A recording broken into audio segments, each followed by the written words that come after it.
Portugal, there's a YouTube show full of fun facts you need to know. Carl rings the bell and the members show to the GMP morning show.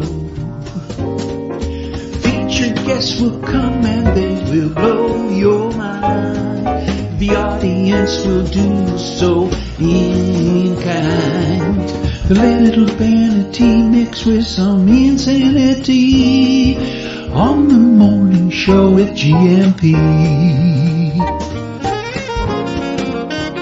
Good morning, Portugal, and I'd like to welcome you to another fantastic day. Hey, GuMPers.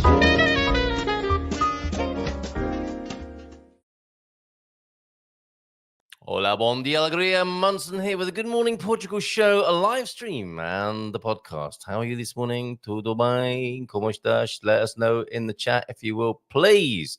Mamabear, we haven't seen her for a little while. She wasn't able to join us last month. We've got Mamabear McGowan joining us at around 9 o'clock this morning. Managing change. And of course, if you're moving to Portugal, it's all about managing the change. And it's one of those things we can't avoid in life. And it's said, is it not, that human beings don't like change? A funny bunch, aren't we? So on the one hand, there's one thing you can guarantee in life is that it will change, and that as human beings, we're not too keen on it, generally speaking. So what a good idea to talk about managing change with Mamabear McGowan. She, of course, of the Departure Lounge feature, where we openly talk about death and dying here on the Good Morning Portugal show. And also of Care and Share Portugal, a support service for people here in the country who need help with any difficulties in life as well. I mean, not just difficulties, it's there as a celebration of life as well, of course, because I think anyone who comes close to death is also reminded of how mortal and fragile life is as well, which is good reason to celebrate and enjoy life to the fullest, which is a kind of bittersweet irony, of course, which we're not afraid to tackle and deal with, especially in the company of Mamabear McGowan at around 9 o'clock this morning. When we've had a chat with Em and she's gone to go about her daily business, we may take a look at a few news stories as well this morning. Casa de Moeda launches a 10 euro coin designed by a Portuguese artist. If you could choose any Portuguese artist, that's assuming you do know of any Portuguese artists. I met a Portuguese author at the weekend who signed his book for me, Opacidade. But no, not of the literature kind, not that kind of literary artist, but an artist who would be capable of designing a coin. There is now a 10 euro coin designed by a notable Portuguese artist whose work you'll have definitely seen around the country. Street art is the clue, and there's a limited edition of 4,000 coins of that kind, and I'm going to share it with you. Oh, seem to have a sip of tea. We'll do some lighting up of Christmas in a moment, which will give me a chance to have a sip of tea. Yeah, 4,000 10 euro coins. Do the math, and we'll have a look at that design a little bit later on if we've got time. And guess what? Follow the science, everybody, because tree clearing to reduce fire risks may be completely unnecessary. What?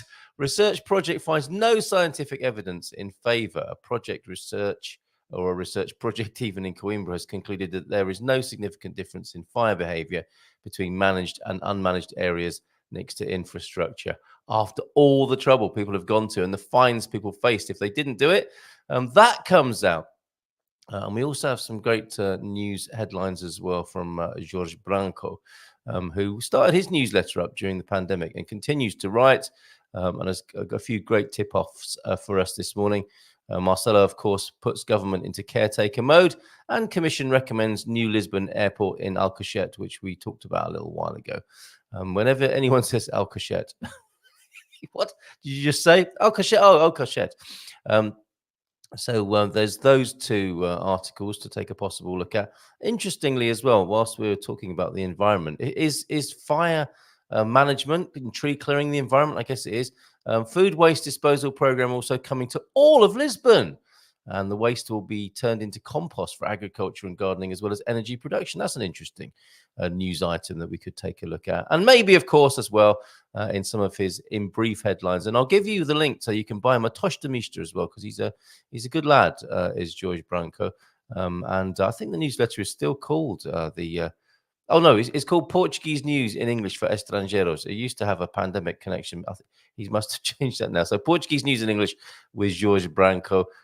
Thank you, Jorge, for your coverage over the last couple of years, which is great. And that brief news about Seth. Of course, now and the amount of pending immigration requests is a little bit of a in brief about that as well. Some other news items that we may go into a little bit later on this morning. How are you doing? How's everyone in the chat? Let's go say hi to Jacqueline Branco, who joins us this morning. Good morning, Jacqueline. Great to see you. A lovely post from you this morning. I don't know if you would care to cut and paste that into our chat, but a new day, new hope, new opportunity every morning. I was up really early this morning. I got a message quite early from M saying, don't forget to send me the link. And I hadn't done it. It was about 6 o'clock. And I said, you're up early. Do you normally get up this early? Because I don't. I might. It seems to be a direction I'm going in, is going to bed earlier and getting up earlier.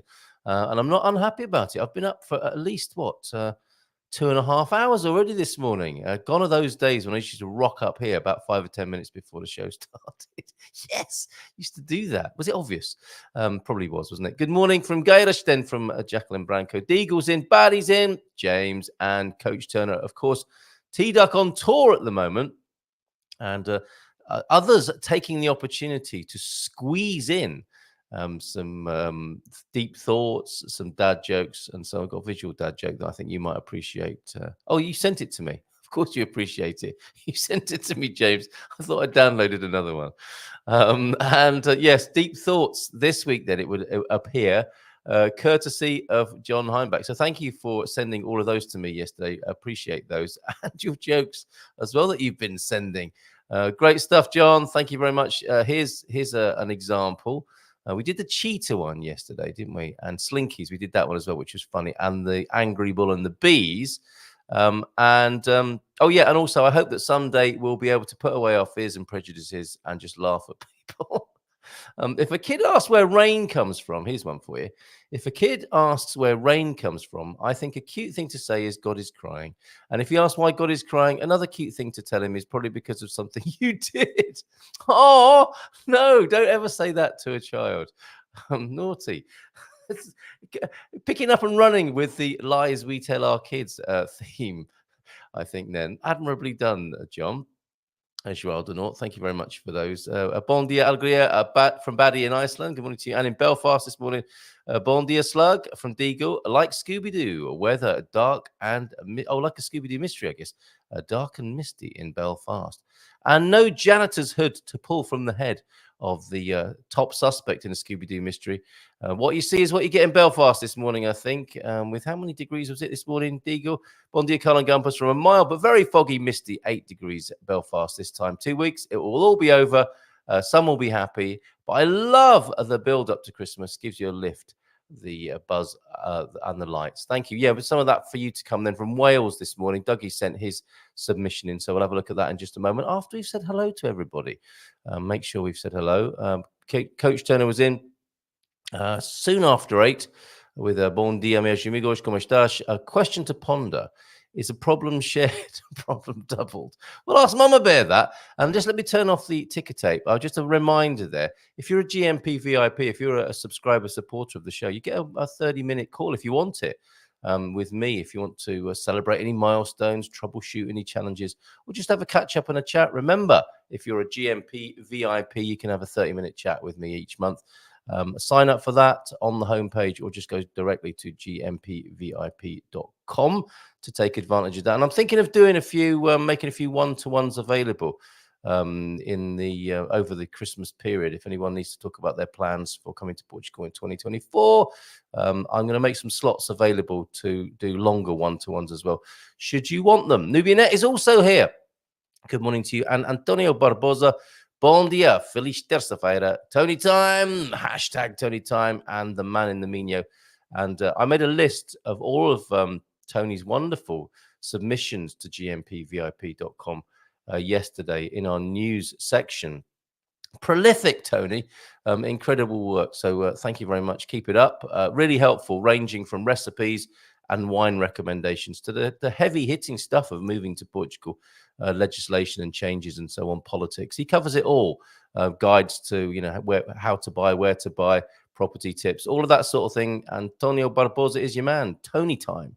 Right here on the Good Morning Portugal show every month, and most mornings it would seem. You're the hardest working man in Portuguese real estate, or Portuguese culture possibly there, Tony. And yes, here's the ticker tape to tell you that Em is joining us at around 9 this morning. And don't forget another ticker tape here. Learnaboutportugal.com is where all of our news headlines are, and not all heavy hitting, dark and difficult news. Some references to what's going on in that sort of department, but quite a wide-ranging and eclectic look at Portuguese culture at, what is it called? Learnaboutportugal.com. That's right. Antonio F. also here this morning. Good to see you, mate. And Owen, hola, amigos. Saying hello to the ladies this morning. Good morning to you, Owen. I've put my book up, Owen. Inspired by you, I've added my book to Kindle. It's pretty easy, isn't it? I'd uploaded a PDF, and it just extracted all the text from the PDF and threw out all my formatting. But anyway, the content is there. So thank you for your inspiration there, Owen. Love listening and sipping my Java. Ooh, who doesn't like to sip a Java first thing in the morning?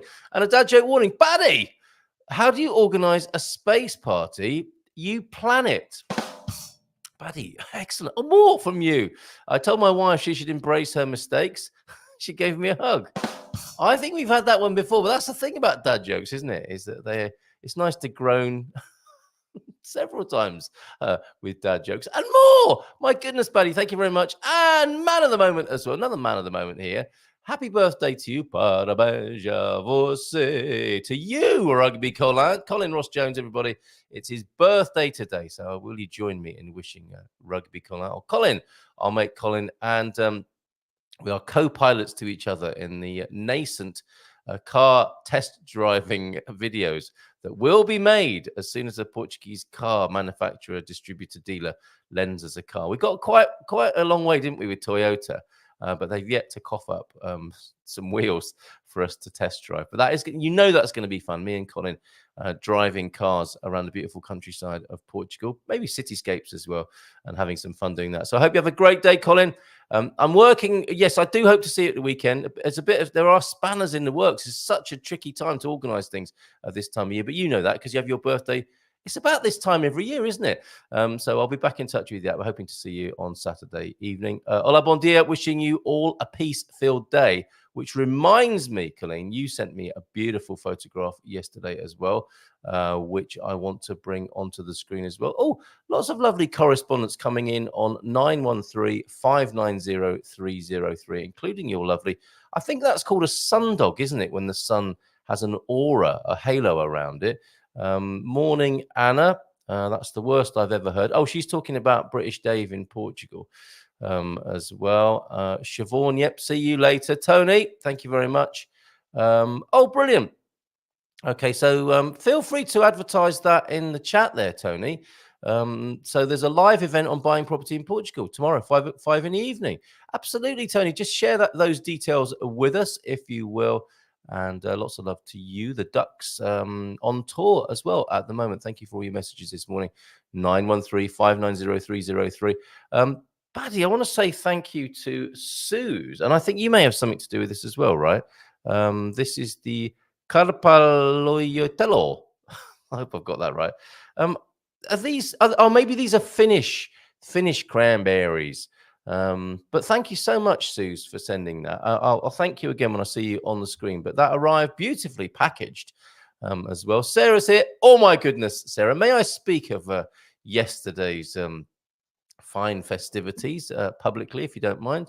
But thank you so much. Absolutely wonderful to see you and Dan. And yes, here we go. Absolutely right. Feliz aniversario to you, Rugby Colin. Let's send more love and greetings to Colin, shall we, this morning as well. Baddie, those jokes are really very good. Those are baddie daddy jokes, aren't they, really? If they're coming from Iceland. So let's do a bit of lighting up of Christmas here with a couple of videos. The first of which was a mystery, which I think we should resolve this morning, talking of Scooby-Doo. And a new one from Doug, who is, of course, 12th window, the Advent calendar, the video Advent calendar over at goodmorningportugal.com. Thank you, Doug, for your submission this morning. Still time, everybody. We've still got another 12 days to go before Christmas Eve when we open the last window, and take it easy. I think, let me just tell you about the schedule for Good Morning Portugal. I think we're going to have our last show of the year on the 22nd of December, and then we'll be back. Me and Mrs. M will be back to celebrate and say Happy New Year to you on the 1st of January, not 1st of December. And so there won't be any live programming from the 23rd, which there wouldn't be anyway, the weekend of 23rd, 24th, and not during that Christmas week, although I will set things up to be published, some retrospectives and highlights and so on. There'll be something every day available on the YouTube channel, but not any live programming, and we'll be back on the 1st of January. Me and Mrs. M on the screen, she's agreed to do a New Year's show with me on New Year's morning, which I'm already looking forward to. Okay, let's go to that mystery first of all then. Where is this? Pam got it right yesterday. Lights are twinkling everywhere that we go, and we're all out dancing in the street.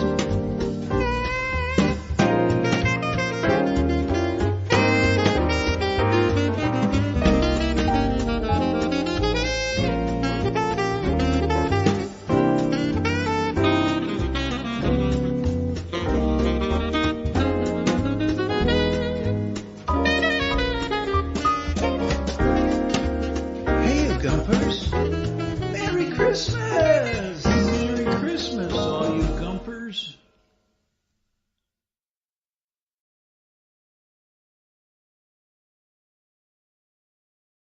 Yeah, we're lighting up Christmas 2023, aren't we? And that, of course, was... Owen, did you recognize that? Leiria, of course. Leiria was the Light Up Christmas video there that I captured from the coach on the way to GuMPer on Friday evening. Some more GuMPer highlights later on in the show. Excuse me, as well. Sipped my tea a little too vigorously this morning. So that is Leiria. A beautiful effort there. I love the... it's like a Christmas ticker tape, isn't it? With all the keywords of Christmas, familia, and was it Sonia Dreams? Lots of lovely things, love, joy, that sort of thing. Amor on the lights there of Leiria as you go into the bus station. A nice little Christmas market, and then as you look up towards the hill there, of course, the castle in Leiria. So that mystery solved, and some fresh lighting up now from Wales from Doug. Thank you so much for this, Doug. Thank you for all your videos this year. What a legend you are. This joins them, the All Christmas greeting from your part of the world.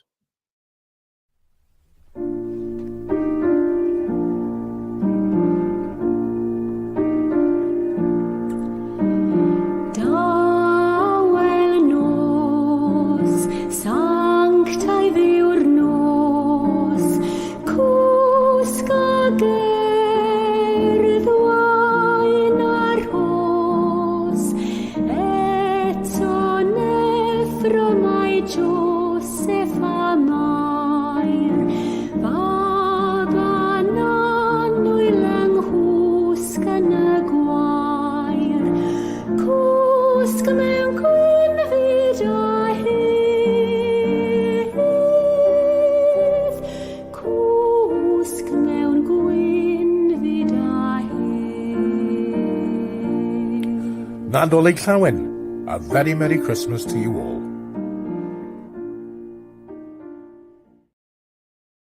The unmistakable voice of Doug Hughes there. Thank you so much, Doug. Very thoughtful. And A Silent Night sung for you there in Welsh. He's got quite the range, hasn't he, Doug? He's a lovely boy. And also Silent Night. Very beautiful. Doug, thank you very much indeed. Yes, so Sarah giving me permission to speak of the beautiful menu, the Munson menu we had on arrival in the valley there. She lives in a beautiful part just outside Caldas. So it was our joy. Grandma D was looking after the kids, and we were able to go over and have some grown-up time with Sarah and Dan. So thank you both very much indeed. Oh, my goodness. The pork and the sauce and the puree and the beet chutney jam on there. Fabulous, you know what, persimmon crumble we concluded with, and some lovely mushroom and cheese tarts to begin with as well, and fabulous wine selection. Great job, Sarah and Dan. Thank you. We're already looking forward. Well, slightly daunted by catering for you now after your excellent 5-star performance and care and attention to detail. So slightly daunted for the return visit to Carl Munson, but already looking forward to coming back to your gaff for more grub as well.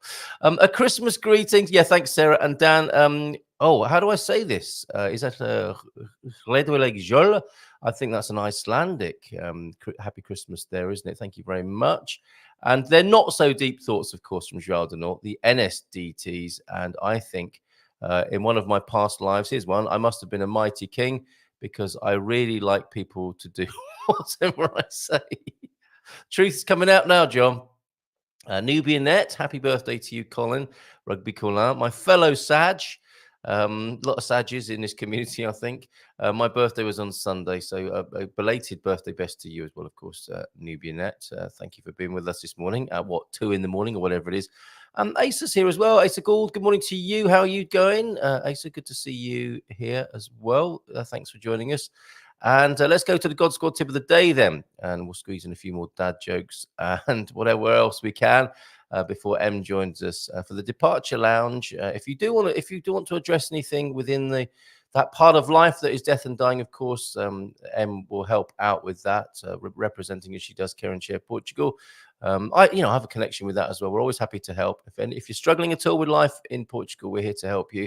And she'll also be talking to us about managing change because she's been through quite a lot of change herself just recently and posting about it on Facebook. This whole thing of change, humans don't like it.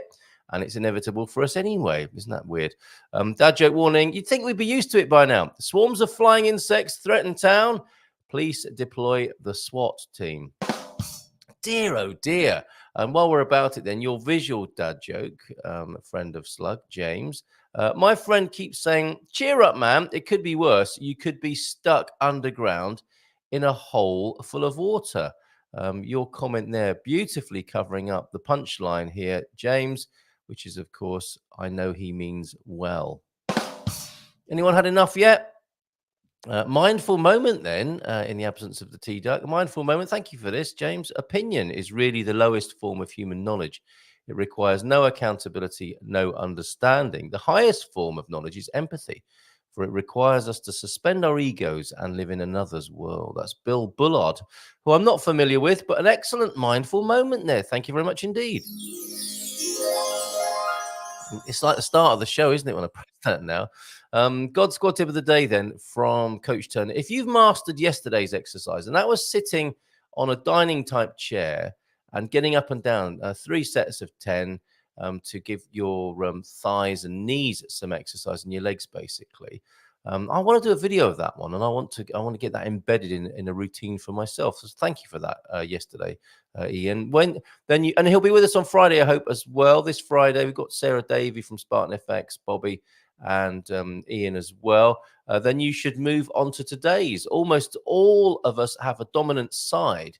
So when standing up, one leg will do more of the work. So taking the back of the chair we were using for balance yesterday, stand on one leg and lower yourself about 150 mils, 6 inches. As usual, build up to 10 reps on each leg and 3 sets. Very good. So there you go, some standing exercise, moving from the seated position into the upright position. Use the chair for balance and do some, they're kind of semi-squats, aren't they? Could they be described as semi-squats there? And James, to you, James, from Coach Turner, if empathy is the highest form of knowledge, it explains why so many politicians have so little empathy. Yeah, I don't even want to get started on that, having had a little bit of a look at the British COVID inquiry yesterday. OMG. I always pay cash. What's this? When at the store. Shall I take that visual dad joke off the screen? I'm just hiding behind that. Okay. I always pay cash at the store, so I'm always managing change. Very good. A topical dad joke related to today's theme. Thank you for that, James. And Rugby Colam. Oh, of course, you're still in the UK, aren't you, Declan? You have a nice time over there. And were you at that? Were you at the Man United match with Crystal Palace? Because that wouldn't have been a good day for Man United fans, would it? How was it? What do you call from Baddy? What do you call fake spaghetti? An impasta. That's strong, very strong.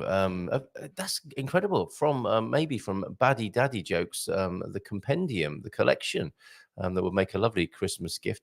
Where are you getting all these from, Baddy? Why don't skeletons fight each other? They don't have the guts. Goodness gracious. We're wearing out the drum this morning. Yes, and Colleen was in with an Ola Bon Dia, wishing you all a peace-filled day. And I'll tell you what, here's a peace-filled image from her. I think a few people saw this in Portugal yesterday. This is the sun. Bit of sun worship for you here this morning. That's in Setúbal. I think I've got video of that as well, haven't I, Colleen?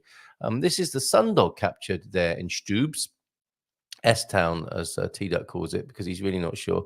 Even people from Stubal and Setúbal and Setúbal all pronounce it differently, sometimes even within the same sentence. That's the sun there yesterday with a sundog aura on it. And I think if I've still got the video, let's have a look at your view from that same window there, and a little taste of Stubes here. Not long, just 13 seconds of Setúbal on another different sunny day.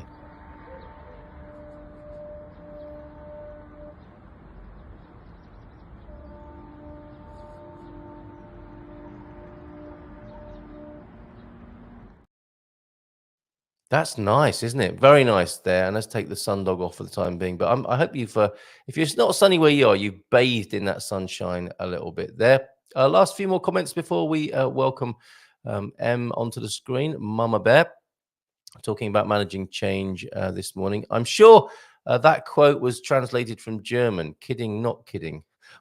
Why do you say that, Nubian? Is it the rather stern approach to dealing with children there that you're referencing, I wonder? And who else is here this morning saying a few hellos before we say hello to Mamabear McGowan of Sharing Care Portugal, of course, as well, and the Departure Lounge here on Good Morning Portugal. Well, we're not afraid to talk about all aspects of life here. Better out than in. It's not quite 2 o'clock in California. It's not quite 2 o'clock. I thought it was about 2. It's not quite 1 there on the west side of the United States. I have friends in Iceland, you say, Nubianette, and I've been there. So there's a few words I know, mainly because I have Swedish, Norwegian, and Danish friends. I have Scandi tendencies. Ooh. A morning to moving to Portugal Telegram group. Thank you, Carl Abraço. That's your 5 o'clock talk tomorrow evening. Then I think a moving to Portugal webinar. Moving to Portugal on Telegram. Tell us more about your Scandi tendencies. And I'm here. I'm here. Don't panic. Edina Monsoon Abfab. Yes, I'm here. I'm here. Don't panic. And thank you so much. I don't know if you saw that earlier on, but thank you so very much for the cranberry jelly that you very kindly posted to us, Suze. Very much appreciated. And beautifully wrapped. A not so deep thought. It makes me cross when people say I turned and ran like a scared rabbit. Maybe it was like an angry rabbit who is running to go fight in another fight away from the first fight. I was at Man U just to spend time with my son. Never heard such bad language. They had 70% of the ball and lost 3-0. They are paid so much and do not care about their performance.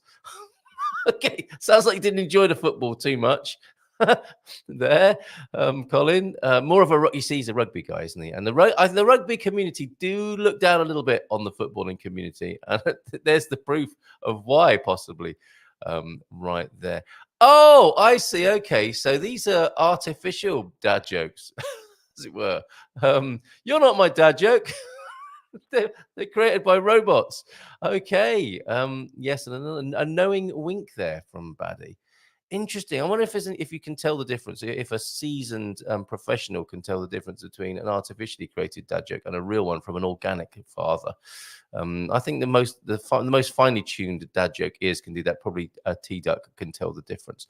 Thank you, everybody, for being here this morning. Much appreciated. Thanks for shouting out, saying hi. The pleasure was all ours, Sarah. Thank you very much again for last evening. It's 9 o'clock, and it's time to give her a smattering of applause because she's here. It's Mamabear McGowan. You say it. Good morning to you. How lovely to see you. Yeah. Now, is that That's a real backdrop, isn't it? In your It's fairy tale. real, yeah. And the light's broken, so we've got a very strange, like, dangly light bulb from the ceiling on. It's safe, Well, but I'm you strange. have a lovely glow. You have a lovely glow about you, and we're seeing the stillness, the misty morning there in the central Portuguese countryside. I take it you're on your hallowed ground there that we're familiar with. Yeah. Yeah, how lovely, how lovely. I'm sorry not to see you last month. So we've got a bit of catching up to do, haven't we? You're very open about your journey here in Portugal and more recently what's been happening with you and your health. And you're talking about managing change more generally here. And of course, you'll have a few things to say, I think, yourself from your own point of view on that. Where should we begin? We need to catch up a little bit, don't we? What have you been up to in these last couple of months? Reflection, A lot of reflection. Right. Self-reflection, working out, like, lots of realizations, lots of trying to work out where I'm at, what can I manage, knowing that things don't work the way that they were trying to work, and then trying to work out which direction to go from there, you know. The whole workaway thing, I've had a few stars, absolute stars, you know, volunteers who've come to help, but the majority of people that have stayed here have been so much work, so much, like, more energy than I'd had. You know, if you get someone to help save your energy and they end up taking more energy than you can give, yeah, it's got to be a time to say goodbye. And I used to have a whole lot of energy for a whole lot of people, but day in, day out, 24/7, you just, you know, you get to a state where when your boundaries are crossed and you're cleaning up there, you know, if they want a mother, they should go home or find a surrogate mum somewhere. Bless you. If they want someone to listen and I've got time and space at that moment, absolutely, I'll be there. But 24/7 and the cleaning up and stuff, it's like the workaway does 20 hours a week. A host does 24/7. And it's, you know, when it's out of balance, it's out of balance. And I just couldn't continue as I was.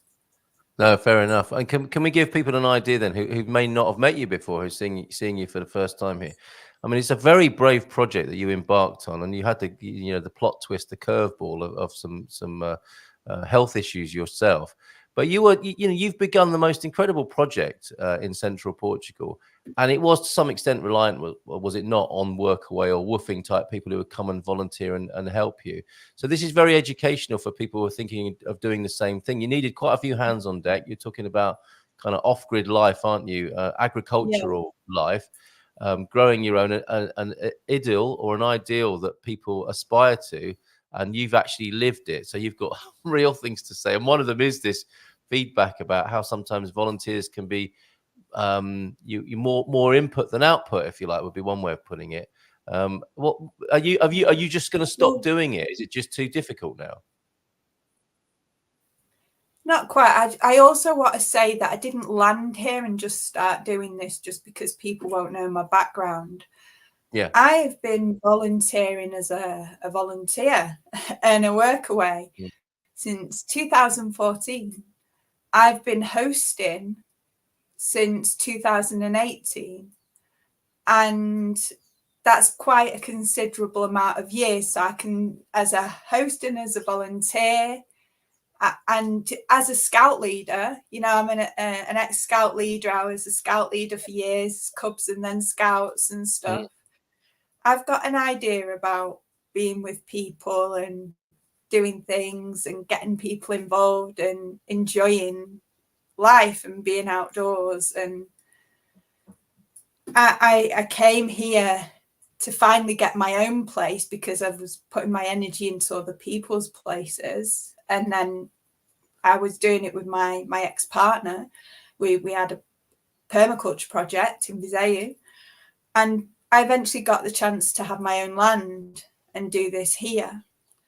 So it was like, yeah, finally, yeah, I'm going for it. And all this preparation and all the years of learning and the courses and the certificates and the practical experience and the traveling. Finally, I get to put my own roots down and create something that I dreamt of for many years. So when I got here and I was doing it and everything was flowing and volunteers was coming and the place was growing and everything was just so wonderful. You know, yeah, if you remember back when the people came and they had like allowed you know, the father and son to come and then they took stuff that wasn't theirs, that was a big blow. But, you know, got on with it and carried on. And then with the cancer diagnosis, it was like, okay, this is really quite difficult. I've got to have operations and deal with these things. But by the time I'd had the diagnosis, everything was up and running and I was well into my, you know, I was more than on time, if you like, for that first year plan. Everything was just flowing. Life flowed beautifully. The animals were in abundance, the life was in abundance, money was in abundance, just everything was just so fucking great. It was beautiful. You know, every day I was like, yes, I'm so grateful to be alive. I'm so grateful for living here in this amazing place in Portugal. And I can't, like, how blessed am I? I get to walk every day with the dogs and see this amazing landscape and be in this amazing culture and these beautiful people. And, you know, and then the cancer diagnosis, and it wasn't because it was cancer, it was just a diagnosis and it was just getting an operation. But that threw up so much, it all of a sudden I got lots of people that what I was looking after, they came to help but needed more helping. And they needed to be tidied up after and stuff when I couldn't lift and I couldn't, you know, and I wasn't working like I was up until and just after. I was trying my best to work. Well, sometimes working's not possible. You know, you're just not physically or mentally capable of working and then holding space for people who are here and training people and taking care of everything that was. And before I was managing and life flowed, and then afterwards I was like, oh fuck, what am I doing? How am I going to move forward? And sure, maybe it's just a bad, you know, I shouldn't say bad, but a really unfortunate opportunity that, you know, people are coming and they're not right. It must be because my head's a bit west, that maybe I'm interviewing them wrong. Maybe, I don't know. There's something like, why have I gone right for all this time and now things are going incredibly wrong? And then it's realizing that, and as I was still trying to get things to change here and make things more practical, and that I realized how vital something was like a warm shower, and how vital things were like a good night's sleep. And staying warm, because when you're not sleeping at night and you're not able to get a shower and get sorted, and you've still got everything to do, and you've still got people wanting from you, and you've not got the money to then put back in, you know, that cycle, it's like shit. And it's and then you think everything seems to be dropping away. Everything, like, the animals aren't getting the love that they had. They aren't getting the time that they had. They aren't getting the training. Like, I've got the rescue dogs that I can't lift. I still can't lift. They say it takes a month to recover after a hysterectomy. Oh, it's bullshit. Okay. So I'm 6 months on now, after the hysterectomy and all the other stuff that they removed from my intestines and bowel and all that kind of thing. There was, you know, all the things, the loss of 25%, it was over 25% of my body weight that I've lost because of it. Yeah. And it means that I'm extra cold and not able to function like I did. Yep. Which is fair enough. You know, we can deal with that and we can improvise, adapt and overcome, not a problem. But trying to manage animals during that time, I've had to make the awful decision to rehome them. Now, every animal, almost every animal has gone to vegans. Now, I'm not a vegan myself, but knowing that they were going to be loved and allowed to do their animal thing and join a new family was awesome. It was it was like, at least, you know, and Bear's gone on a big bear adventure and gone to live in Belgium, where he lives in a forest with 3 girls, and he's sounds like a fairy tale. Yeah, it is. It's Bear's happy ever after, hopefully a forever home. And I'm now left with Mittens, the kitten, who brought herself here, and she's just pretty much self-sustaining. You feed her, she does her own thing, but she just stays anyway. I've got 3 guinea pigs that they're free range, they do their own thing, and you throw them a bit of food down, but they don't care about it, and they do their own thing. They're free range guinea pigs, so they're here. And then I've got Elsa's looking for a new home. She may have found one, but you know, but she's just too big. Who's Elsa? Elsa's the German Shepherd. Oh, okay, yeah. She's so big that I can't lift her. Right. And although she's really, really good and well behaved and everything, it's just I need more energy for me and for work to be able to have a sustaining life, self-sustaining life. Because let's face it, what I've learned in throughout this journey is people will show up, and they show up for the time that they can show up, but everyone's got their own lives.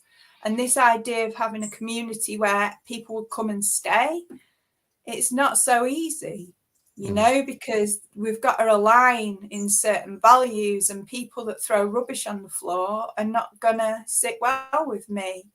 And people that don't know how to put stuff away or take care of the place they're in, that isn't going to work either. And these are the type of people that I've been attracting, and I'm not sure why.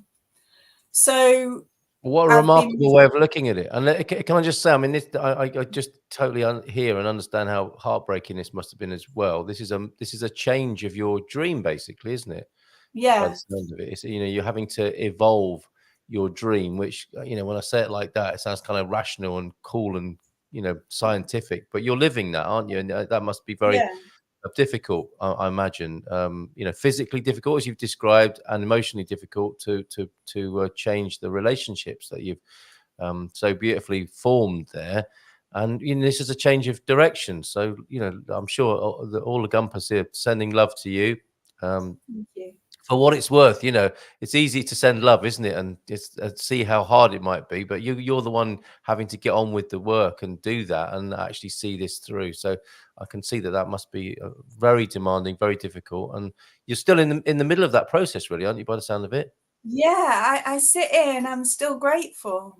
Absolutely grateful. I'm sure you are. Yeah. Amazing place to be. You know, Portugal is a beautiful place to be. The landscape is beautiful, the wildlife is beautiful, the temperature. I think of the UK, I think, do I, you know, go back to the UK? And then I think if I'm struggling in the cold here in the UK, I'd be incredibly disabled, whereas here I'm only that much disabled. Do you know what I mean? So fair play to you for having this. You know, clearly you're thinking of every option, aren't you? If you're thinking about going back to native UK as well, you really are soul searching and digging deep to look at your options. And you know, that must be quite the process.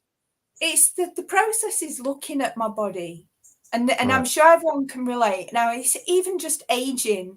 We have to look at our body and think, well, my eyesight might not be as good as it used to, or maybe I'm not as, my dexterity's going, or maybe I just can't walk as far, or I can't carry as much shopping, or maybe I need to sit down more. Maybe sometimes I need an afternoon nap or something, or my concentration span's not as good as it used to be. And that's just life. And when we have health conditions like my stroke, that brings things on so much to you, regardless of your age. So you can be, I was 37 and I had a stroke, and at 37 years old with a stroke, it slowed me down, put me on my arse, and really helped me to turn inward. And this again has been, you know, you have to, when you're so independent, you have to learn to ask for help. That is really hard to do. Yep.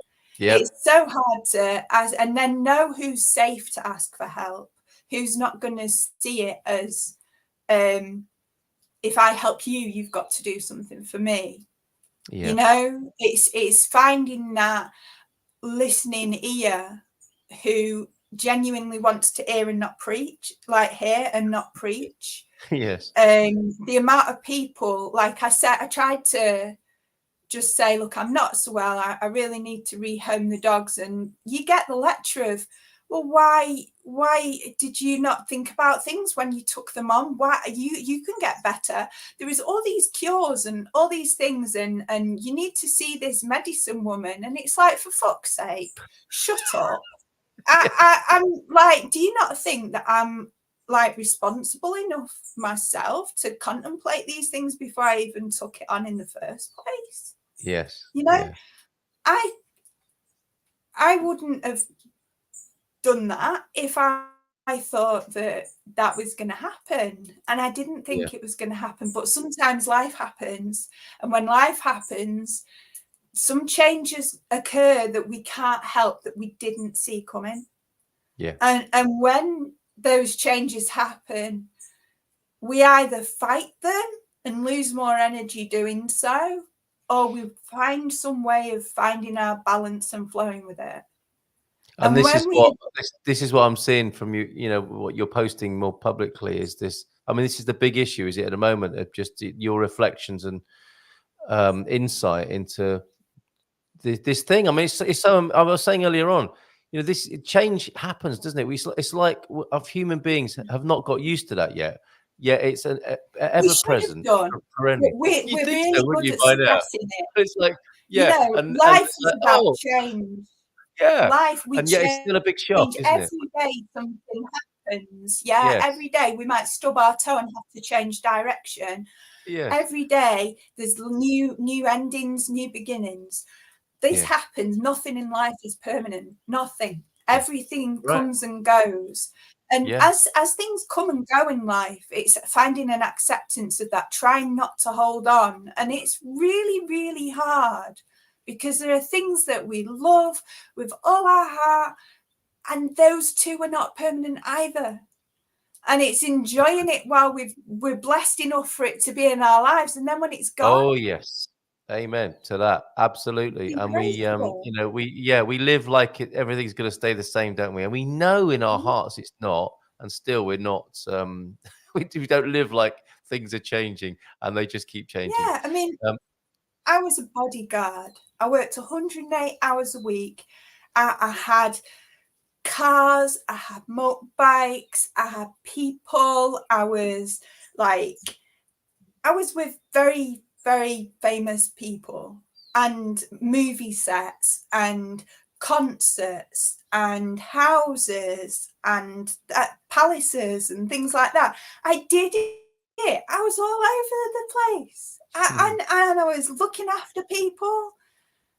And then I had a stroke, and I had to learn to slow down. What a contrast that must have been from everything. And then I went from having everything to not even having my health, and I lost my sight and everything.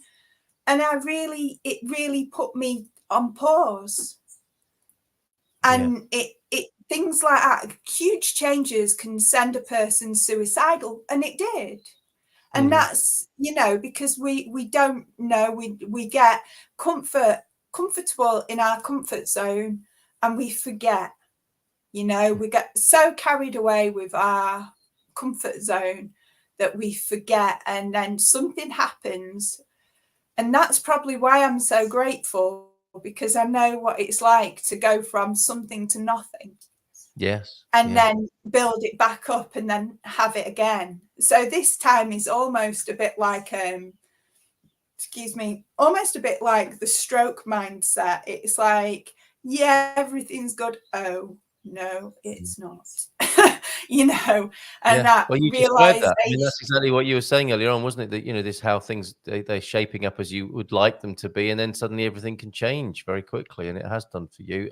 We're getting some messages of support, which is absolutely right. And I have to say, you never cease to amaze, and you're an incredible person. How you go through this and how you share it so openly. So thanks for being here this morning, Em. It is inspirational, says Sarah, how you've adapted your environment to support your reality right now. And this is meant tongue in cheek, ironically, of course. Great advice. You should have been prepared to be struck by lightning. Yes, life happens. It just happens. Absolutely. And James continuing, it's our challenge to adapt to life, not the other way around. It's hard, isn't it? The King Canute method is hard. Humans know that too. And Michael's just in from VRSA, Villarreal de Sant Antonio. A little misty, I'm guessing. Could be musty as well down there this morning. It gets a bit damp by the seaside. So, this is what I also wanted to say to you is you are the person who gives so much to other people. Of course, Sharing Care Portugal, the project that was started to support people who might be going through challenges, difficulties, change. Basically that's the thread, isn't it? Sharing It's the Care community that no one uses as a community. Yes. You know, it's there for people. Deb started it, bless her. Yeah. Like, let's give her a shout out. Debs, we love Mm. you. It's been 2 years. Is it really? How crazy is that, Carl? It's 2 years since she Debs passed away. Yeah. So in that time, we've run Sharing Care. We've been there for people. And I've not been as present on it as I've liked over the last couple of months. But I mean, you're there, I'm there. And people could use it if they wanted to and share their feelings. And I think there's one person that does. So brilliant. You know, if it's helping that one person, that's excellent. But it could help so much more. A community needs more than like one person. You know, it's great that there's 3 active people, you, me, and this beautiful lady that shares a post on there. But people need to remember that connection is important. That's something I'm learning at the moment, because I love my solitude and I love to be alone, especially while I'm doing my reflections and my meditations. And I love that, being alone. But sometimes you just need a hug. Yes. Or you need that person, that other human being to listen, but to genuinely listen. And that to the vine. Is everything okay? And you say everything's okay. It's like saying, how are you? Oh, I'm fine. It's the same. It doesn't matter whether it's Portuguese or English. It's the same bullshit. Yeah, the energy. It's people saying, oh, are you all right? Yes, I'm pretending to be fine. Yep. Thank you. Yes. Isn't it a marvellous day? And it's like, come on. Yeah. You know, it's like when having that real person, like when you talk to me, Carl, and you say, you all right? I know I can answer you honestly. And people like you are rare in this world. And it's rare beauty. You and Mrs. M, brilliant. You are a beautiful couple, and a beautiful couple that are honest and authentic, where that matters. And there is not many people who genuinely care. So, you know, you try not to say anything because you know they don't care anyway, or they just don't want to hear it because they're too busy. But sometimes it really helps to have that, even that knowledge of someone that I can connect to. Not just me, anyone. You know, I was just thinking of Owen there, because believe it or not, our beautiful Owen, you know, Owen, He Yeah. messaged randomly, just checking in, as we do every Good so man. often, just check in. Yeah. And Yeah. he timed it, divine timing. And he was like, "You okay?" It's like, "Well, actually, no, I'm not. Hi." and it was like, "Well, no, I'm not." And he just let me just pour it out. And he listened. And that listening motivated me to do what I needed to do. You know? Yeah. That's what we need in life. We need more Carls and more Mrs. M's and more Owens in the world that listen and that just genuinely check in at people. And this is the time of year, isn't it? Well, yes, Christmas. that And at hadn't Christmas, occurred it's to me, about but giving yeah, them presents. yeah, Yeah, giving them presents. The best gift you can give is your time. The best present is presents. Giving presence presents itself. to people like all year round. It shouldn't just happen at Christmas, but that gift of giving a listening ear without judgment, or just giving someone a bit of space, it's priceless. No money can Yeah. buy that, you know? So thank you. Well, I think I do believe that people want to be helpful to each other, and in how I see it, or how it occurs to me right now, anyway, is that we just forget how to go about it sometimes, or we live in a quick fix world, don't we? And or a big conspiracy of to Dubai, and how are you? I'm fine, thanks. That's definitely going on, isn't it? Pete says it's a different Yeah. mindset in Portugal, though. Maybe because of the sun, we respond here with all good. In the UK, the best you can hope for is not too bad. It tells you a lot about the cultures, doesn't it? But here's a really important question for you, is do you have a request? This is from James is listening for you here this morning. He's a good listener. I think that's a great question. Do you have a request of this community, of people generally? Put things back when you've used them. I know that's one of them that I've picked up on this morning, but more generally, do you? Absolutely. You're right there, Carl. That should be above the gate, shouldn't it? It should, but really, for you, what as the great giver to the community and to people, the bodyguard. I mean, all these things you've done are such a giveaway to your psyche and who you are as a person. Scout leader, Cubs and Scouts, and the community leader, the bodyguard. That you're always there for other people, and you have great ideals for how life might be on this planet, or to remember things that we might have forgotten. And what occurred to me is how what it looks like is what you're trying to do quite quickly, because who wouldn't want to have their own sense of how the world should happen quickly? But what with the community ideal, it's like trying to have something happen that took generations to disappear, and then for it to come back again, in quite a quick way. And we all find, don't we, any sort of community builders find that this work is so much longer than we would like it to be. But what do you need? What do you want? What do you need right now? And you're talking about a hug every now and then is obviously great. And that's the great irony, isn't it, of solitude and needing a hug every now and then. But what can we do for you? I think there's much that can be done for me as a person. I always think of everyone else. Mm-hmm. Like for me, no idea. Do you know what I mean? I have food, I have a roof over my head. It'd be great if I had a warm shower, and it would be great if, I don't know, I could get a fire going or something, not just in my little room, but that would be great. And I'm working on it, and it will happen. But that's not kind of a request. That's kind of I'm aiming for that. That's something that is on my to-do list that I'm working towards. But I think that grief, I just want to give grief a big shout out. Mm-hmm. Because what do you mean?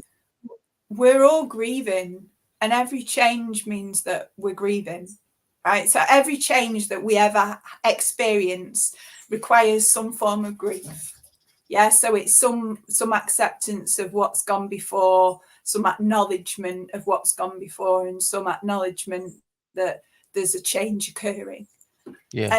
And to as a community, if we could not just find some time to acknowledge not just our grief, but the grief of other people's, then we would be a better community of like, we could then start meeting people as souls instead of roles, because that love that we'd share by acknowledging that we're all grieving, because we are, every single one of us is grieving, and you can say you're not, but it's bullshit. It's your belief system, not mine. And for me, every single one of us is carrying some weight of some loss, whether it's loss of the UK, whether it's loss of who we were or what we were, whether it's a loss of, like, I'm grieving my old body, I'm grieving my project. And we all are. It's not about me. All of us are grieving something. We might be grieving, it might have been shit in the UK. Doesn't mean we can't grieve it.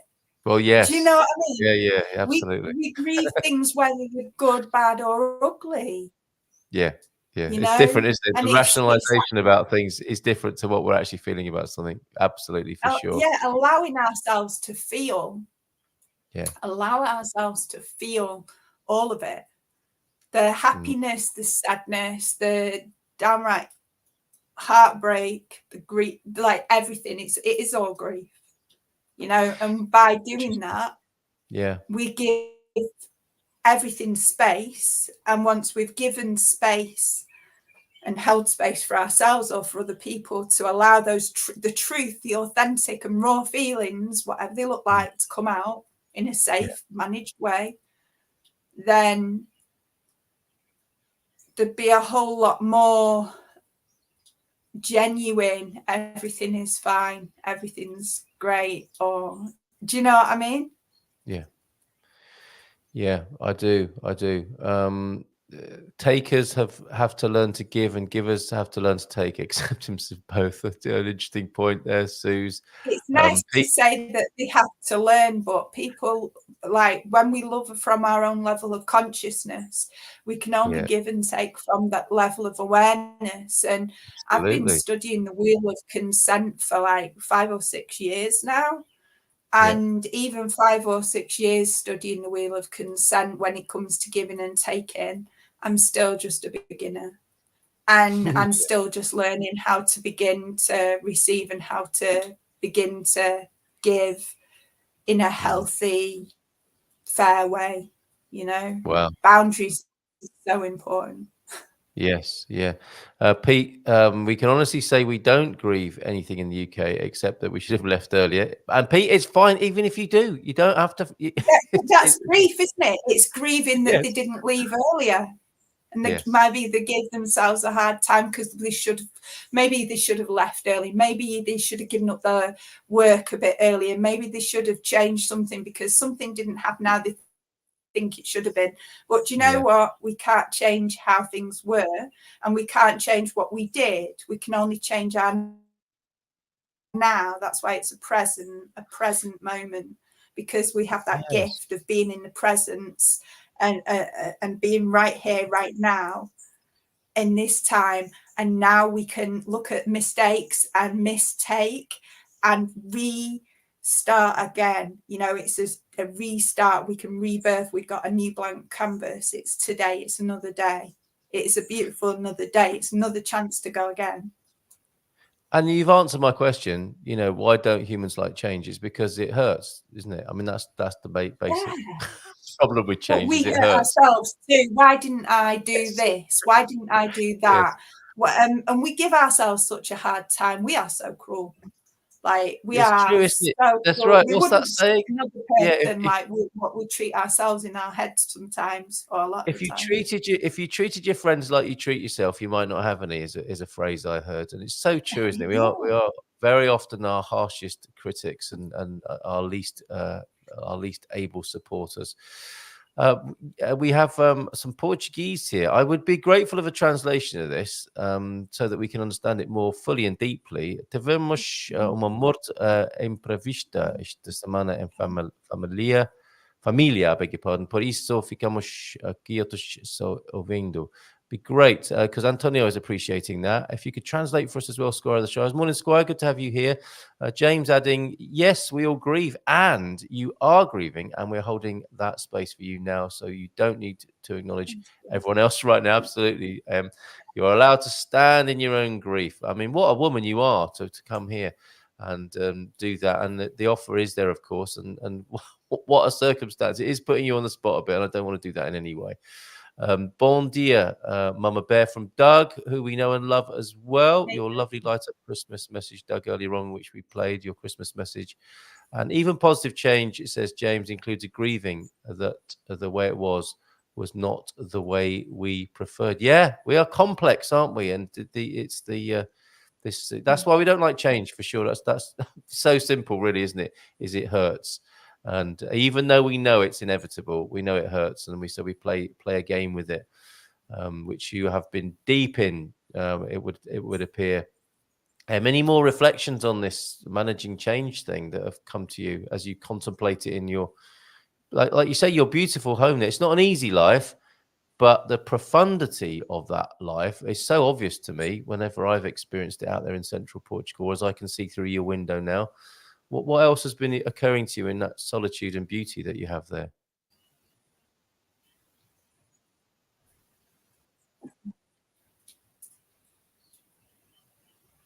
I suppose I contemplated being vulnerable. Like right now, I'm being vulnerable with you all. I'm being open and honest, and and that's a beautiful thing. And it's not easy to be vulnerable because we think that we should be something else, and we are like, and the bodyguard, super single mom, who, blah blah blah. It's like, sometimes we don't allow ourselves feelings, we don't allow ourselves to be vulnerable, or other people just think that, oh, it's all right, a busy person can deal with it, or whatever. I mean, like, remember when I was in hospital after my operation and I was holding space, all those beautiful nurses and all those people, and it was just such a blessing to be able to hold space and listen and be with those people. But being vulnerable and allowing yourself to be vulnerable with that someone special. When I say someone special, I just mean a true, genuine friend, another soul. Do you know what I mean? I do, yeah, absolutely. Yeah, it's pretty rare. It's pretty rare. Mrs. M was like, talking when about you give someone a hug, it's usually just, you know what I mean? There's no real feeling there. Yes. Yeah.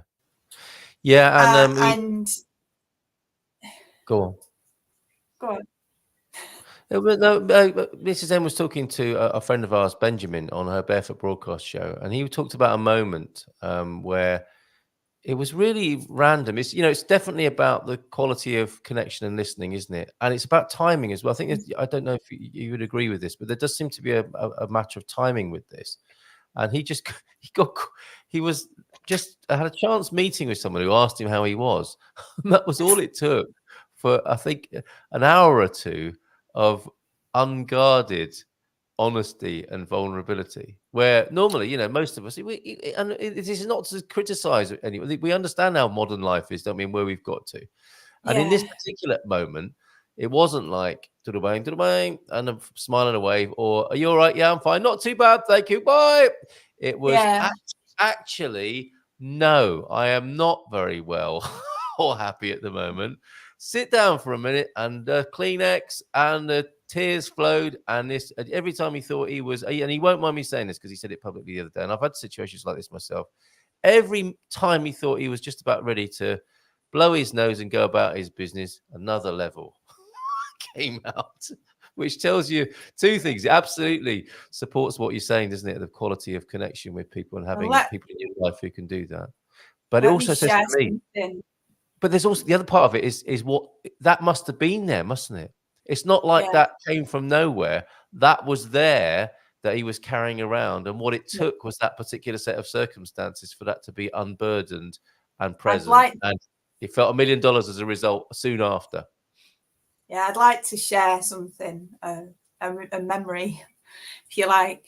When I was bodyguard, I did some work for Network Rail in the UK, and I was preventing suicides as they happened. It was my job to go in and stop, and I was trained how to identify suicidal people, and I hung out for many hours, many days, many weeks, many months on the trackside watching people. And obviously no one knew why I was there. I was just like a strange person that would appear trackside, and train spotters would notice me and staff would notice me, and they'd kind of mention things, and it opened up a whole lot of interesting conversations as to things that have happened that people wanted to talk about, and it gave them an opportunity to talk about strange things that they'd seen and experienced whilst living or working around the railways, which was beautiful for them, and it was an honor for me to listen.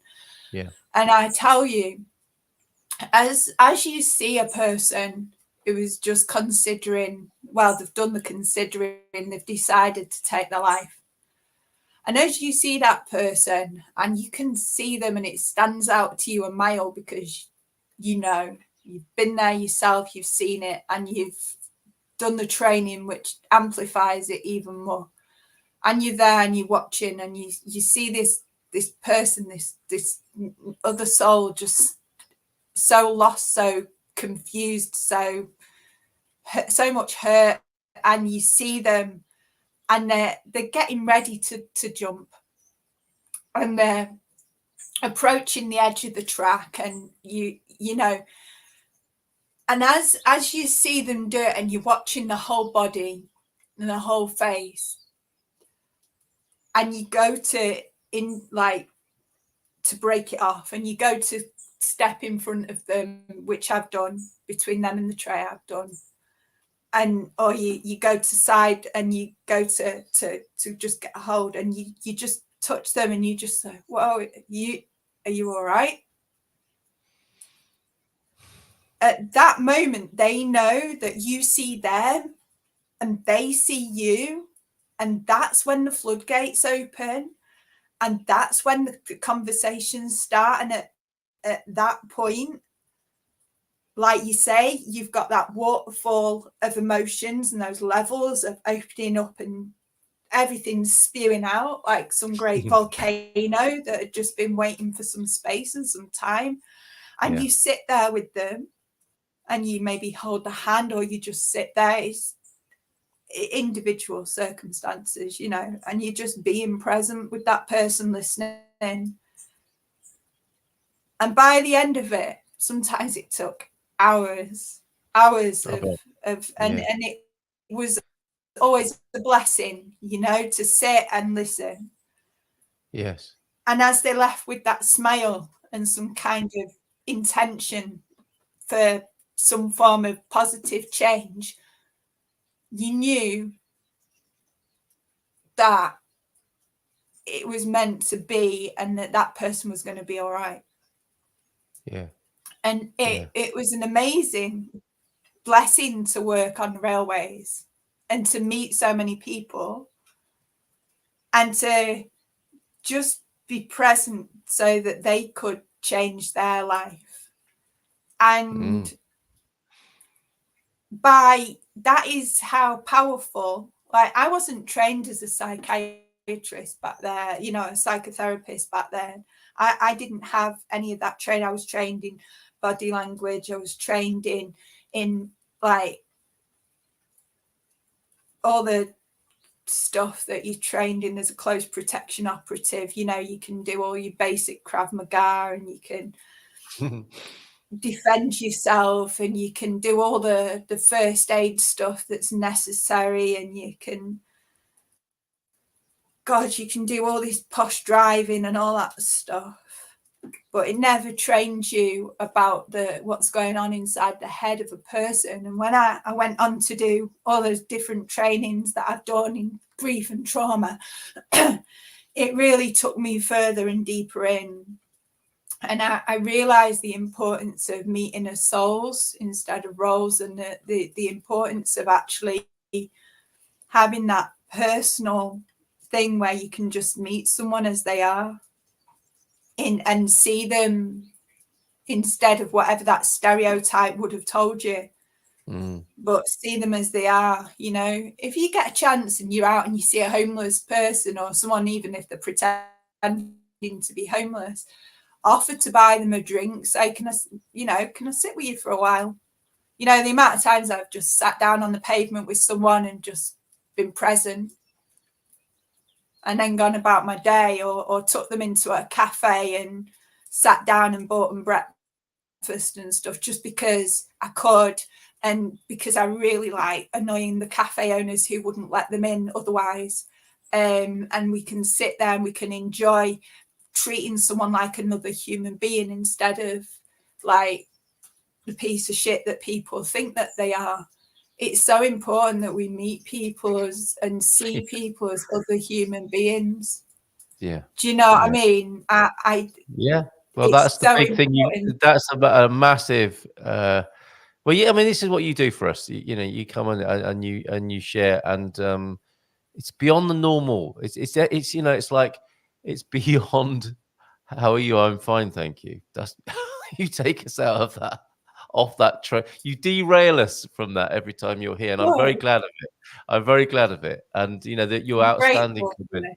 Thank you. Yeah. The outstanding comment this morning is, you know, and this is a serving suggestion for the day, isn't it? If not life, how about seeing people as souls instead of roles? And you know what might happen if we did that, if we freed each other, if we forgave each other, if we didn't impose upon each other. How different might things be? And it's, you know, that's a choice we have every day, isn't it? And you know, that's the beauty and the burden, if you like, as well at the same time of being a human being. So we've got a few more things to suggest, and thank you for sharing that basically angelic story, because that's how I'm guessing that's how it must be if I was in that situation. By the railway edge, and you know, and someone stepped in front of me, and I've seen these stories, you know, very moving situations where a crowd of people have held on to somebody who was going to throw themselves off a bridge or something, and they just put themselves between that person and that destiny that they'd chosen that morning or whatever, and it became impossible for that person to do it, and they kind of, you know, decompressed or came down off the ledge, metaphorically and literally. It's just so beautiful to see. And that in a way is happening in a sort of microcosm way, isn't it? Metaphorically, a lot of people are on the ledge. They might not be on a building or a bridge or a railway track, but they might be going about their life like that. They may be there energetically, and to be available to people could diffuse in the way you must have done and appeared like an angel on a railway platform for somebody who's still grateful to this day, you know, for that.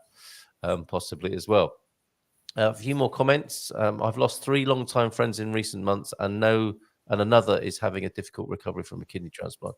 It's affecting me with paperwork procrastination. Well, yeah, I'm not surprised, Suze. Some things can wait, can't they? You know, and it's sadly, you know, it's like the wheels of the world don't stop turning for these sorts of things, and we have to just put what we think should be put first, don't we? I guess, and I don't know what else to say, Suze, but hear how it's difficult. allowing feelings, Suze. You're going through compound grief. This is complex grief, and it's compound grief. You're grieving the 3 friends, not just one, the 3. You're grieving. You're going to be grieving COVID. I mean, what shambles that was, and that's going to be a whole load of grief. You're going to be grieving the body and friendship you had before the kidney transplant, and trying to manage you giving space and time for that now without trying to, you know, while still trying to live and survive and do things. And then you've got all the life going on top of that. It's not easy.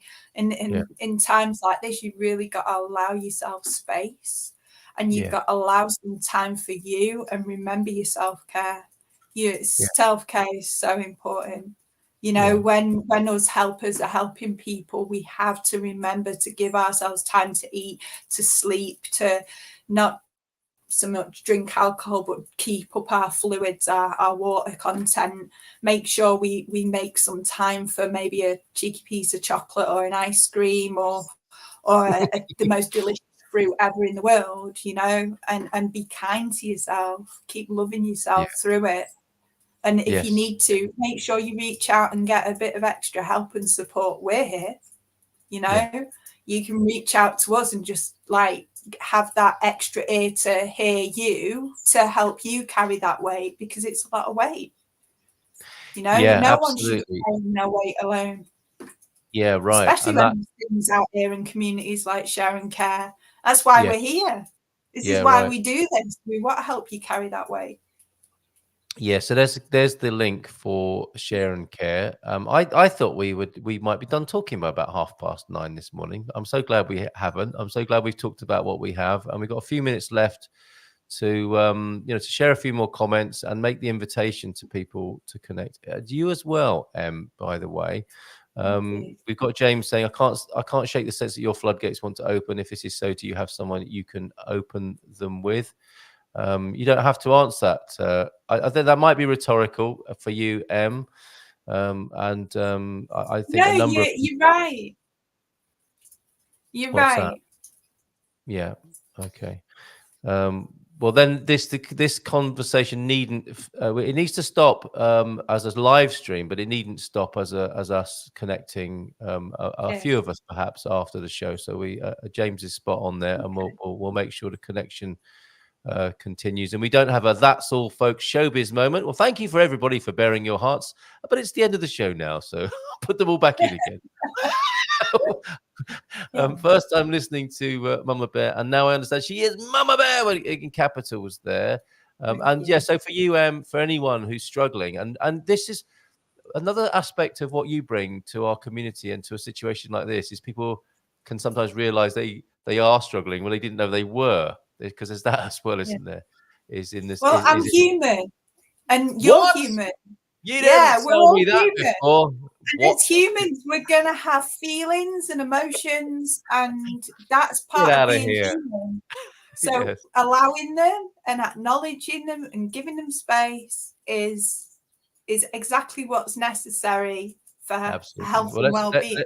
Let's find a way to do that, even at the end of showtime. Is it worth mentioning my new direction? Well, if you want to, you can. Let me just mention a couple of things, and let's conclude with that, and keep the invitation open as well. Suze is saying, yes, my sleep has been affected too. That's why I've been missing GMP Live. Totally understand that, Suze. Barandi, hola Malta, just back from bathing in the nature of the Bairrada. We'll catch you. What great therapy that is. Great to see you at the weekend, Andy. Thank you for that lovely photograph of you, me, Bobby, and several empty beer glasses. It was a bit blurred, and I understand why.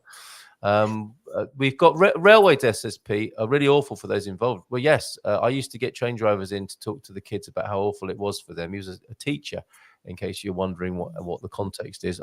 We still had 2 kids who lost their legs despite even that. Death by driver is pretty selfish and inconsiderate.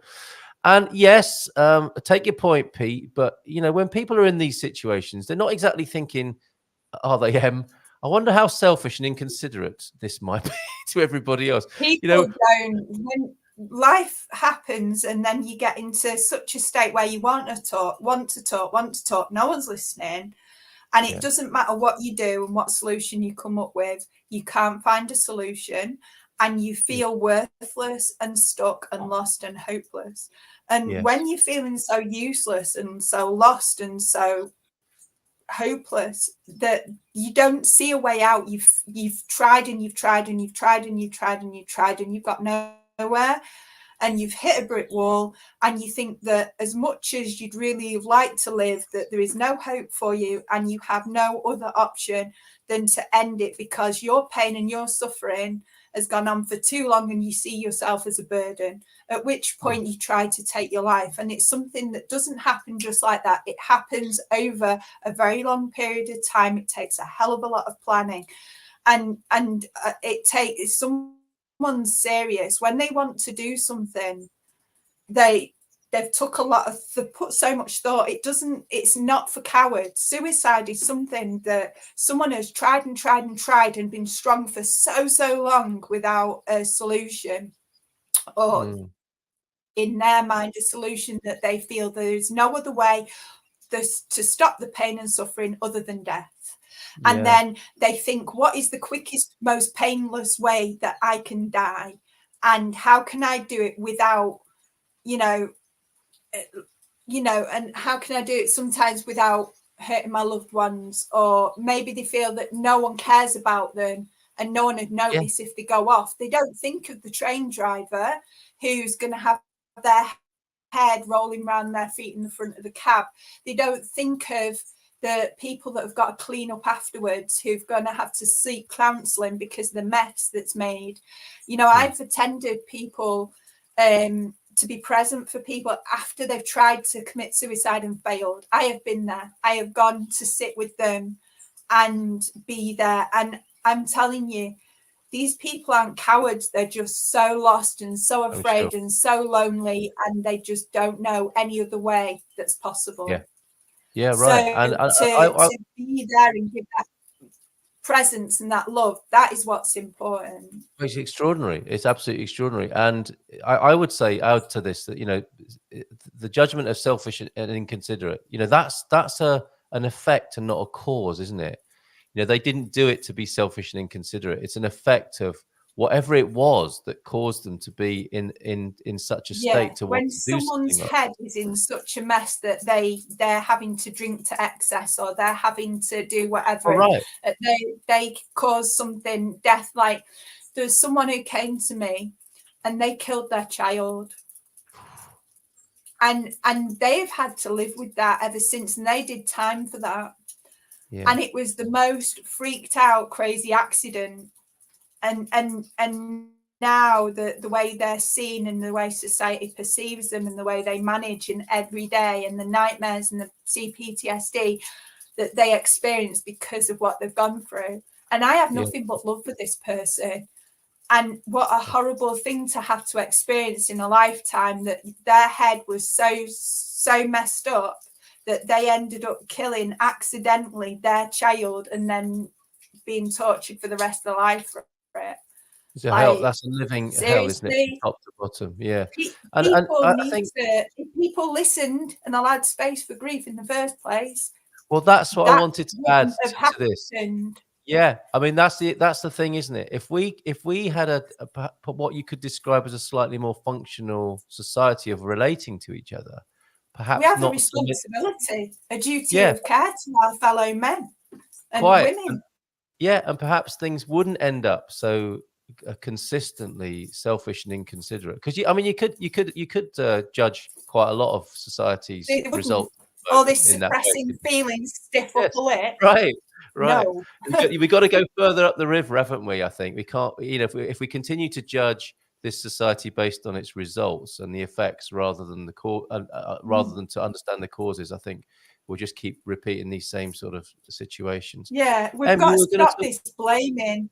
It's separation, Carl. Whenever we've talked about separation, anything that says that I'm right and you're wrong, I don't want anything to do with it, because when I'm saying I'm right and you're wrong, I'm pushing you away. I'm creating separateness. We've got to start a bit more loving kindness to get that understanding where we can bridge the gap between us and them, or me and you, or right and wrong. We've got to see that we're all right. Yeah, would you say from that's our perspective and it's our belief system? And it might even be its own grief response, mightn't it? To be doing that in the first place might be its own grief response. As soon as you put separation between yourself and other people. Yeah. It's how we're managing. It's the whole psychology of things. Managing, isn't that interesting? Right. So you're going to tell us about your change of direction before we go, and I want to make sure we've got the details for the group and that people can reach out to each other as needed. What's your change of direction then, Em? I'm going to be doing more art with people. Now I'm trained in like art therapy and colour therapy, and everyone should know by now I'm a Reiki, an energy therapist as well. So what I do is I integrate like science and shamanism and spirituality. And what I want to be able to do here at Creative Roots, I mean, the name, it's always in the name, creative. I want to help people to learn to express themselves, even the subconscious, through art. And we do that through art Reiki, colour therapy, and just holding space for people. You don't have to be an artist. You just need to be able to doodle or hold a pen, or, you know, or lie there and accept the Reiki. And that's the way forward. So that way we get to acknowledge feelings and emotions, and we can allow ourselves space to heal. And Very that good. And will be a sustainable way of being here. Got it. And that's an invitation then, is it, for people to come and do that with you? Is it to begin that process? Absolutely. Okay. Yeah. If you are scared to talk and you don't have the words, or you feel numb is still a feeling, then you're more than welcome to reach out and come and sit with me.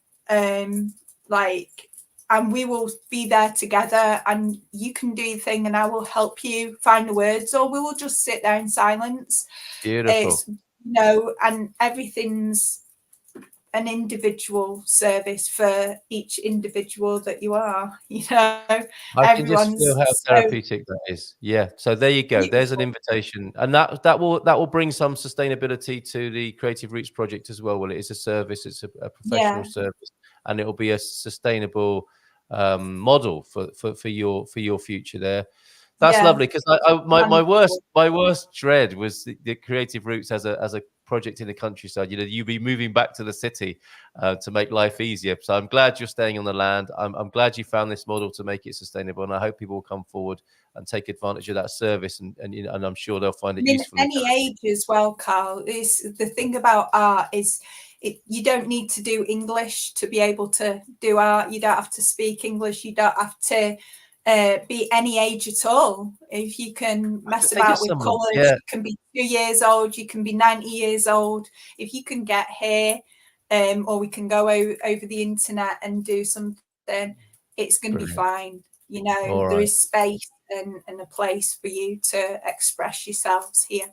Superb. Thank you. It's been lovely talking to you this morning in a strange sort of way, with all of the, you know, a great big wide-ranging, multi-level conversation, the sort we usually have. So it's lovely to see you again. That's our time up, and that'll be $200, please. That is that's hilarious from James there. And you know, we do have to say goodbye at some point, and again, it's just a little metaphor for life, isn't it? But that doesn't mean that has to be the end of things. As Em mentioned, there's the Share and Care group on Facebook is a place for people to connect if you need support, help. And James is available to you, Em, if you want to speak to James. I suspect other people will reach out as well as a result of the conversation today. And there might well be an outbreak of connection, humanity, and goodness as a result of this. Who knows? As a result of this conversation this morning. Yeah, absolutely. And that's... Yeah, so thank you so much for being your mama bear self as you are, and thank you, Squire of the Shire. Sorry to hear of your situation. I understand what's going on now, and the words of "Let It Be," because I think you put that on Facebook, didn't you? The words "Let It Be," and I think we have Squire of the Shire sharing those lyrics at the moment, and you're in a bit of a time of trouble yourself, there, Squire of the Shire. So lots of love to you and your family, and. You know how if I'm trying to avoid anything, I'll be using humor. So that'll be my way out of this tight spot I feel like I'm in now to end the show. But I think this is, we're gonna go for a walk in the countryside, because Andy has shared a video, which I think is a lovely little cleanse at the end of the show, to just, you know, breathe out and be in the countryside with Andy, who sent a video, and a nice little bit of humor as well. You know how sometimes at the end of a sort of spiritual ceremony, somebody will ring a bell, a little, you know, triangle sound, or a little note to sound the end of it. We can do that in a kind of dad joke style here this morning from Catherine Cat, who's joined us with a seasonal dad joke. before we go for a walk in the countryside together. What is brown and sounds like a bell? So the tone at the end of this today is a dong. Little dad joke to finish. Mama Bear, let's go for a little virtual walk in the countryside together. Lovely to see you. Lovely to see you in the countryside. Thank you for being so honest and open and authentic and vulnerable. Lots of love to you. And I think there's going to be some reaching out going on after the show. You take care, and we shall see you soon. Ciao, ciao. Here we are. We're walking down to the park. Warm, sunny morning. Bit damp, but well, not damp, humid. Anyway, this is a park in the middle of the countryside, middle of nowhere actually, that we come to. And they do, we have like a little local festival, meal. We come, that's one of those lavanderias where they do their washing. There's a few people down here, not too many. But, there you go, look, the water coming out, you plug up the little chocks in the way, stop the water coming in. You got those up, do the washing. This is a little park. This is very nice. And there's a stream that runs through there and down to there. All right, and there's the park. Park Dolieros. They have wooden tables and stuff here, and all the neighbours bring themselves some food, and we all share it. And they have a band that comes on the back of a flatbed lorry that comes down this little track, if you can imagine such a thing, only a small one. And then they put they've got a generator, and they have a band playing. Yeah, it's pretty cool. Where that tyre is, that's got the name on, that used to be a great big tree that used to shade this area as well. And you've got the kids' swings, and there's the barbecue area which they do the sardines on. But yeah, we have a good laugh. It's been a couple of years since they've had the one. They did have one during the COVID, but I'm not sure if they have one this year. I don't think they have one this year. Anyway, we're up and off and at them. We're going to head on back through the vineyards and through the fields. Like I say, it's sort of in the middle of nowhere, really. It's got these two little tiny paths that lead to it. And then we'll be back home. All right then, see you later. Ciao, ciao, bye. Bink.